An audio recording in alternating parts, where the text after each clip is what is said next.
Siri, Mm-hmm. add to my calendar on March 15th from 8 a.m. to 10:30 a.m. state basketball tournament at the Kohl Center in Madison.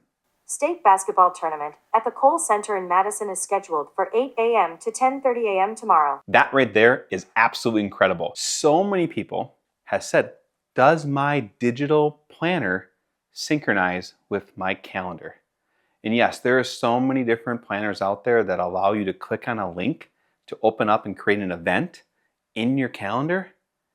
But really, we have the power of Siri as we are in the application with OneNote, GoodNotes, or any other note-taking app to simply ask her to do it for us. Don't limit yourself to just doing planning.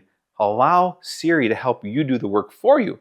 Ask her, help create that event so that your paper-like planner lines up with your electronic notification calendar.